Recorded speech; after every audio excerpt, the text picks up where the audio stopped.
그래서 이제 우리가 이런 피라미드 배열법을 이제 해석을 할 때는 그러니까 이 하단 따로 뭐 중단 따로 이렇게 별개로 따로따로 읽으면 곤란하고요. 항상 그러니까 질문을 염두에 두고 지금 현재가 이런데 앞으로 이렇게 진행이 돼서 결과가 이렇다. 이 큰 맥락은 변하지가 않아요. 그러니까 뭐 애정운이 됐든 뭐 합격운이 됐든 어떤 질문에든 이 큰 구성은 변하지 않으니까 가장 하단에서는 어쨌든 현재의 모습을 얘기해주고 그다음 중간에서는 앞으로 이제 이런 식으로 진행이 된다 하는 얘기를 해주고 그다음에 이제 결과 카드에서 그래서 결과가 이렇다. 질문에 대한 답은 이렇다. 이렇게 읽어주는 거죠. 그래서 그 맥락만 기억을 하시면 아마 크게 어렵지 않을 수 있습니다. 그래서 피라미드 배열법에서 이제 해석할 때는 아까 제일 아래 세 장, 그걸 이제 하단에서는 어쨌든 지금 현재를 읽어줍니다. 그리고 현재를 읽으면서 그 현재에서 약간 직전의 과거, 현재와 연결된 또는 이제 그 질문하고 연결된 전혀 뭐 질문하고 상관없는 과거나 아주 막 몇 년 전의 얘기까지 얘기할 필요는 없고요. 현재와 연결된 그러니까 거의 현재 시점이라고 봐야 되겠죠. 또 질문과 연결된 어떤 직전의 과거, 그다음에 현재 상태, 마음, 그다음에 이제 질문자가 가지고 있는 생각, 또 그다음에 이제 그 질문에 대한 어떤 원인이나 뭐 문제점, 이유 등 이런 것들이 나오는 자리입니다. 그래서 어쨌든 그 세 장 안에서 당신이 이러이러한 질문을 했는데 그 질문을 한 당신은 지금 이렇게 하고 있다. 지금 현재 모습이 이렇다라는 얘기를 해주면 됩니다. 그래서 현재가 이렇다고 해서 뭐 미래가 꼭 이렇게 된다, 뭐 이렇게 된다 결정되는 건 없는 거죠. 그래서 너무 앞서가서 이렇게 미래의 얘기까지 끌어서 할 건 아니고 그냥 현재, 그다음에 지금 현재까지 오게 된 어떤 직전의 과거, 그다음에 지금 현재 모습이 되게 된 어떤 원인, 이래서 당신이 지금 현재 이렇게 돼 있다. 뭐 이런 것들, 그다음에 지금 현재 이런데 현재 당신이 가지고 있는 마음이 이렇다. 뭐 이런 얘기들. 그래서 현재의 얘기들만 해주면 됩니다. 그래서 이 하단을 읽어주는 것이 가장 중요한 것이 여기에서 적중도가 높아야 그래야 이제 질문자가 내가 질문한 거를 제대로 파악을 했구나. 또는 타로 카드가 제대로 내 얘기를 해주고 있구나. 이런 식으로 이제 알게 되기 때문에 여기에서 현재 모습을 얘기를 해주는데 그 질문자가 전혀 감동이 없거나 동의할 수 없게 얘기를 하면은 그 뒤에 아무리 그 미래의 상황은 정말 나중에 지켜보니까 아주 딱 맞다. 그렇게 아주 정확하게 읽어주더라도 일단 그 순간에 질문자는 그 해답을 신뢰하지 않게 되죠. 그렇기 때문에 어떻게 보면 이 하단 세 장을 먼저 읽어주는 이때가 가장 어떻게 보면 상담의 가장 중요한 시점이라고 할 수가 있습니다. 그래서 여기서 잘 맞아야 뒤에 얘기도 어쨌든 질문자가 신뢰를 할 것이고 타로 리더를 신뢰를 할 것이고 또 여기가 맞아야 그 순차적인 배열법을 쓸 때는 여기 우선 세 장을 잘 맞춰주면 질문자가 훨씬 그 질문에 그 상담에 몰입이 되기 때문에 그 다음에 두 장 뽑아주세요 했을 때 훨씬 더 좀 선명한 카드를 뽑아줍니다. 타로 이제 질문자가 어떤 카드를 뽑아줄 때는 뭐 당연히 그 질문에 대한 답이 나오게끔 되어 있죠. 또 우리가 그것을 믿고 이제 타로를 이용해서 상담하는 근거가 질문자가 어쨌든 카드가 무슨 카드가 나올지 모르고 무작위로 뽑는 것처럼 하지만 그래도 거기에 어떤 무의식이 작용하고 뭐가 작용하고 해서 그 질문에 대한 답이 될 카드가 어쨌든 뽑혀 나온다. 이거를 우리가 근거로 해서 또는 이제 그거가 바탕이 돼서 타로를 해석을 하게 되는데요. 근데 이제 실제로 타로 카드를 상담을 하다 보면 어떨 때는 질문자가 정말 이 해답을 해석하기 좋게 딱 떨어지는 카드들을 잘 뽑아주는 경우가 있고, 어떨 때는 정말 좀 해석하기 난해하게 그렇게 카드를 뽑아주는 경우도 있고, 또는 이제 질문하고는 상관없는 카드들이 따라 나오기도 하고요. 또 그 카드를 뽑아줘야 되는 질문자가 뭐 딱 집중을 하지 않고 다른 생각을 하고 있거나 뭐 약간 장난식으로 카드를 뽑아주거나 그러면 이 답이 나오지 않게 엉뚱한 카드들이 섞이게 돼요. 그러면 이제 상담하는 사람의 입장에서는 그 바르게 읽어주기가 힘들죠. 그렇기 때문에 우선은 질문자가 그 상담 장면에 딱 몰입을 해서 다른 그 방해 요인이 섞이지 않은 순수하게 그 질문에 대한 답이 되는 카드들만 잘 뽑아주는 거, 그게 우선은 가장 중요한 부분이 되거든요. 근데 이제 이 순차적인 배열법을 쓸 때는 우선 첫 번째 그 3장 뽑을 때는 질문자도 우선은 뭐 이런 게 궁금해요라고 뽑아보지만 별로 그렇게 크게 느낌 없이 그냥 편하게 뽑거든요.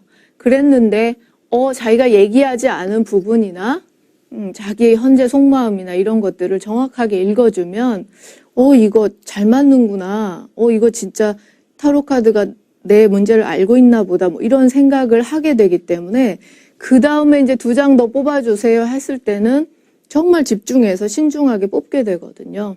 그러면 그냥 아무 생각 없이 뽑았을 때보다 훨씬 그 적중률이 높은 카드가 나올 확률이 높고, 또 그 상담자가 읽기 좋게 답을 유추할 수 있기 좋게 좀 다른 기타 오염 요인이 없는 그런 깨끗한 답이 나올 수 있는 카드들이 나온다는 얘기죠. 그래서 순차적인 배열법을 쓰면 이 그 중단이나 상단의 카드들이 굉장히 다른 거가 끼어들지 않는 그런 카드들이 나오기 때문에 더 좀 그 해석이 용이하고 또 답이 더 좀 해답이 더 잘 맞게 되고요. 그냥 이제 처음부터 그냥 6장 뽑아주세요 했을 때 하고 조금 다른 걸 느끼게 돼요. 실제로 해보시면.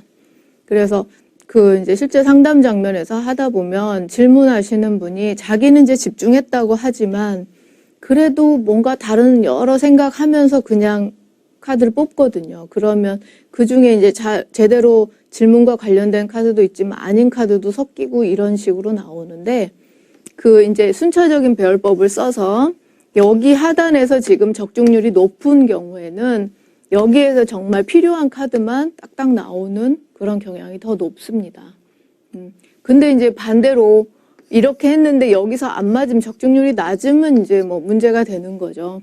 그러면 이제 이거 아닌데 싶은 생각에 뽑으면 더 아닌 답들이 나와요. 그러면 오히려 그냥 6장 한 번에 뽑아가지고 기본 배열법 했던 것보다 더 못할 수도 있습니다.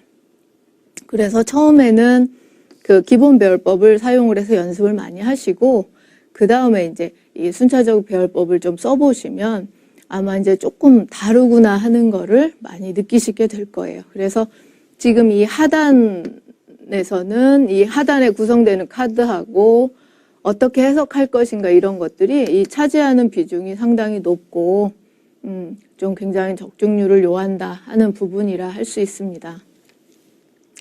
그리고는 이제 그 하단에서 우리가 이제 현재 당신이 뭐 이렇고 이런 얘기를 쭉 했으면 그 다음에는 이제 그러면 이제 현재는 벗어나야 되죠.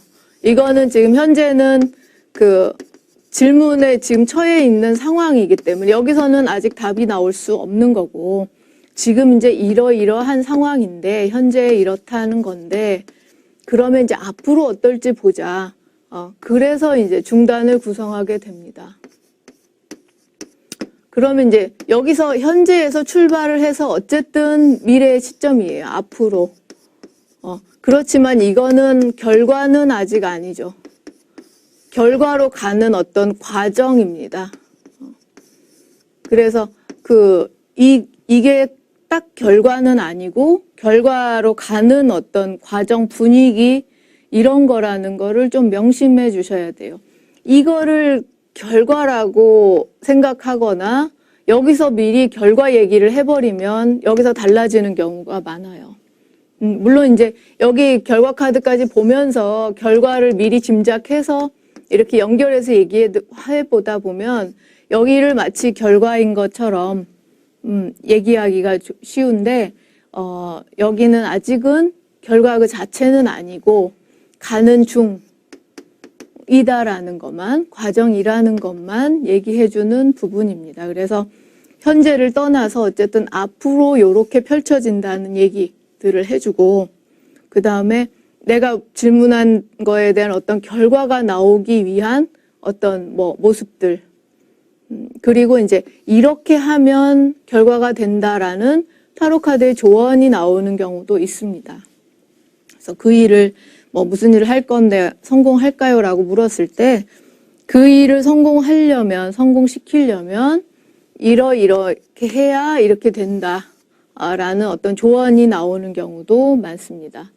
또는 이제 여기 카드가 어떠하고 근데 여기가 이제 실패 카드로 나오면 그래서 이렇게 진행되고 결과는 실패가 됩니다 하고 나서 이렇게 했으니까 이게 실패로 연결이 되는 거잖아요. 그러니까 이제 거꾸로 당신이 요렇게 하니까 실패로 연결이 된 거다. 그러면 이렇게 하지 않으면 여기가 실패가 안 올 수도 있다라고 어떤 조언을 해줄 수 있는 부분이기도 하죠.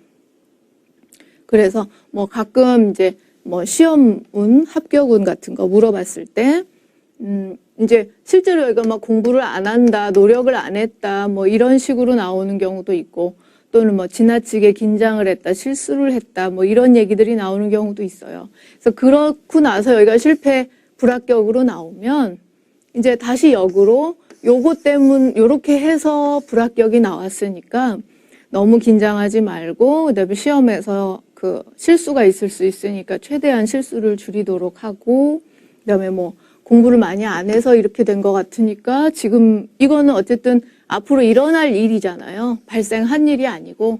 그러니까 이제 현재는 여기에 있으니까 그러면 공부를 좀 더 채우면 이 미래가 달라질 수 있을 수도 있다. 이런 식으로 조언을 해줄 수 있는 부분이기도 합니다. 그리고 어쨌든 크게 봐서 그 질문의 맥락에서 벗어나면 안 되겠죠? 질문의 맥락에서 벗어나면 안 되고, 그 다음에 이 하단에서 얘기한 내용, 현재 당신이 이러하다라고 한 거하고 연결되는 내용이어야 됩니다. 그렇게 이제 스토리가 연결이 되도록 얘기를 해주고 해석을 해주어야 질문자도 알아듣고, 좋은 상담이 되는 거고요.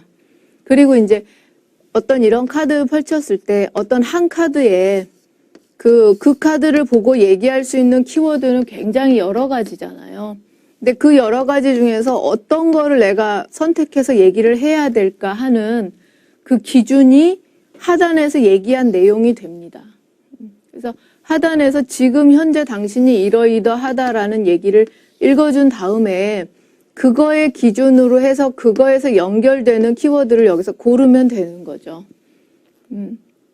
그런 식으로 이제 여기 카드를 읽을 때 어떤 근거로 삼을 수 있는 부분이기도 해요. 그래서 항상 이 하단에서 이미 내가 얘기한 내용하고 연결되도록 같은 맥락에서 해석을 해주는 것이 중요합니다.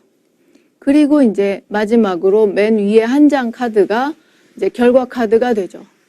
그래서 이제 현재 이렇게 하고 현재 이러이러했고 이러이러한 과정을 거쳐서 결과적으로 이렇게 됩니다. 성공, 실패, 성취되고 안 되고 그런 거. 그래서 이제 그 질문에 대한 답이 나오는 자리이죠. 그리고 어쨌든 이렇게 했더니 이렇게 되더라 하는 중단에서의 연결되는 결과이기도 하고요.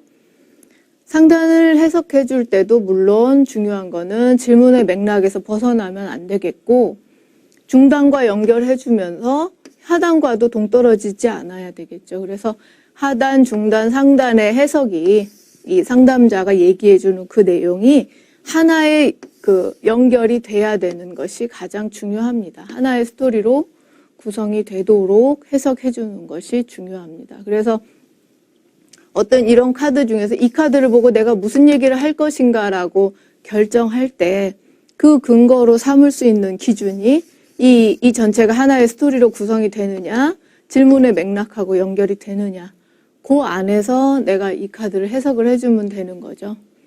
물론 이제 그 질문의 사안에 따라서 그러니까 뭐 시험 합격이랄지 취직이랄지 이런 거는 결과가 딱 명확하게 나오고 그걸로 이제 끝이죠. 내가 원하는 질문에 대해서 합격할까요? 라고 물어봤으면 여기서 끝나는 거죠. 합격, 불합격 해서 답이 나오고 끝나는 건데, 뭐 애정운이랄지 어떤 그 최종 결과를 미리 얘기하기는 조금 어려운, 우리가 타로로는 어느 지금 현재 시점에서 미래의 어느 시점 정도까지만을 볼 수 있는 그런 질문일 경우에는 여기가 결과 카드가 나왔다고 해도 그게 아주 막 몇 년 후에 완벽히 그 맨 마지막에 최종 결과를 얘기해 주지는 않는 경우가 있습니다. 이제 뭐 가장 흔한 경우가 애정운에서죠. 애정운에서 지금 이 사람하고 뭐 연애가 잘 될까요? 물어봤을 때 여기 결과 카드가 뭐가 어떻다고 해서 이게 이 사람들이 어쨌든 총 만난 기간이 6년인데 이 안에 뭐 한 번 헤어졌다가 뭐 다시 만났다가 뭐 이런 얘기들을 다 거쳐서 결국은 6년 만나고 이때 이제 헤어지게 되겠죠. 헤어졌는데 지금 이제 만난 지 한 3개월 정도 됐을 때 뭐 카드를 봤다. 그랬을 때 결과 카드가 어떤 카드가 나왔다 했을 때 이 결과 카드는 지금 시점에서 앞으로 한 몇 개월 정도 여기 정도의 여기 정도의 미래를 얘기해 주는 거지. 이 사람들이 쭉 살아서 마지막 6년 사귄 그 끝을 보여주지는 않는다는 거예요. 그래서 너무 이제 이 질문에 맞춰서, 질문이 어떤 딱 그 결과만을 딱 얘기해 주는 질문이면 이거를 최종 결과로 봐도 되고, 또는 계속 진행이 되는 일 같으면 지금부터서 어느 정도의 미래의 끝을 보여준다라는 것을 생각을 해야 되고요. 물론 이제 뭐 시험운을 물어봤는데 시험이 뭐 한 2년 후에 시험이다. 근데 2년 동안 계속 그 시험을 위해서 준비를 할 거고, 그래서 물어보기를 어쨌든 이 시험이 2년 정도 준비해서 2년 후에 시험을 봤을 때 합격을 하냐, 어쨌든 최종 결과를 물어본다면 이게 이제 시점상 좀 멀더라도 최종 결과로 읽을 수 있죠. 그런 식으로 그 질문에 따라서 이거를 아주 뭐 정말 그 일의 최종 끝이냐 아니면 어느 정도 과정의 끝이냐를 좀 나눠서 볼 수 있어야 할 것입니다.